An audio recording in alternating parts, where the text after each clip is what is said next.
Assalamu alaikum warahmatullah. This is Abid and I'm a specialist in sports, and today I'll be showing you different videos about the normal MRI appearance of meniscus and different types of meniscal strains. Normally we get in the clinic different types of meniscal tears, and to take a decision to send them for the surgical or conservative management. Either they are sent from the surgical department for the conservative management, or sometime we do the conservative management for 6 weeks, and if they are not getting okay with it, then we need to send them to the surgical intervention for the orthoscopic surgeries and all. So before that thing, we should know different types of tears and how they heal and what type of management we need. There are some tears like a horizontal tear and all that, we need a conservative management. Or small longitudinal tear, we need a simple control. So for that thing, we should know the basic anatomy, the MRI appearance, and different types of strain. So we'll be showing you different videos for the study purpose only. Thank you very much. Now I'll be showing you the normal, this is a study purpose or education purpose, just how we look MRI of knee, okay? This is a sagittal. This is a femur bone. This is I'll be confined to the meniscus only. This is a tibia, and that one is your fibula.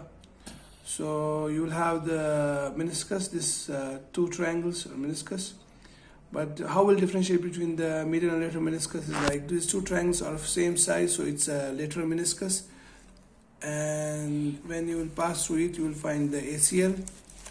And when you pass more, you'll find the posterior cruciate ligament, and we'll go to the middle side now.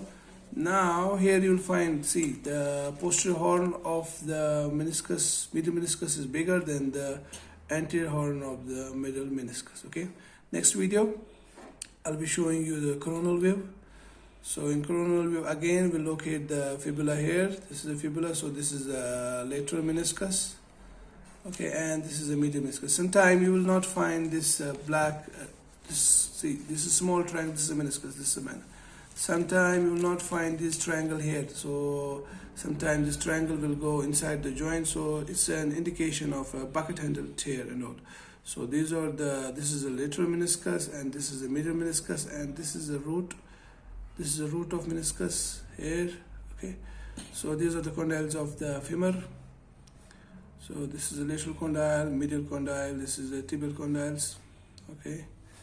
And next you will see the axial view. Again, axial view, you will see this is the meniscal tissue. When there's a big crescent, it's a medial meniscus. When this is a small C shape, it's a lateral meniscus. So this is how the axial view will look like. So sometime you'll find the injury in these places and signal in these places, and you'll come to know. The next video I'll be showing you different types of the meniscal injuries. Thank you. I'll be showing you different types of tears. There's a different type of tear: horizontal tear, vertical tear, there's a radial tear, there's bucket handle tear, flap tear. So I have some clips with me, and I want to show you some of the things, and I want to share with you. This is a sagittal view. This is a posterior horn of middle meniscus, and see this white line is a signal, and it divides the meniscus into the upper and lower fragments. So this is a horizontal tear, fine. When we see same thing in the coronal view, we will find the horizontal tear. It divides the meniscus into upper and the lower fragments again. So the next I'll be showing you, this is the longitudinal tear, and it's a small longitudinal tear. Longitudinal means when the meniscus is, the tear is parallel to the meniscus, and it can be healed. Conservative management can be, you can try with the conservative management. This is how it will look in an MRI.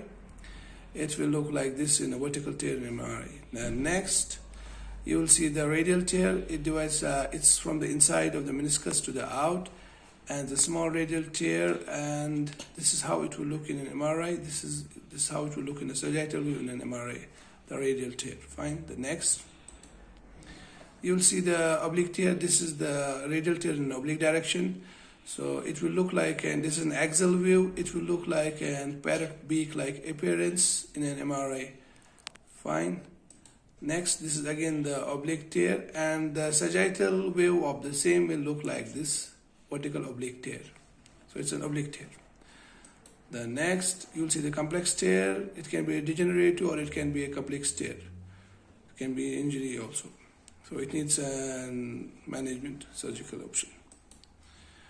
And this is the big longitudinal tear, and when a longitudinal tear is more, it takes more space in the meniscus, so it's a bucket handle tear, and resulting that the inside of the fragment is pulled inside the joint, so it can also cause a locking of a joint. So this is how the bucket handle tear is. It's a big longitudinal tear. You need a surgical management for this type of tears. And this is a root tear, and this is a flap tear. Sometimes the flaps goes within the joint, outside the joint, so you need to remove them. This is how the flap tear will look. So the flap here outside the joint. This is again the flap tear outside the joint. And this is a big radial tear. It divides the meniscus into outer and inner segments. So this is how it looks, the axial. And the next, you'll see the meniscal tissue is here, but there's no meniscal tissue here, so it's an indicator of an bucket handle tear, and it has been repaired also. And there's one more photo of the same video, so it has been repaired back. So this is a repaired bucket handle tear. Thank you very much.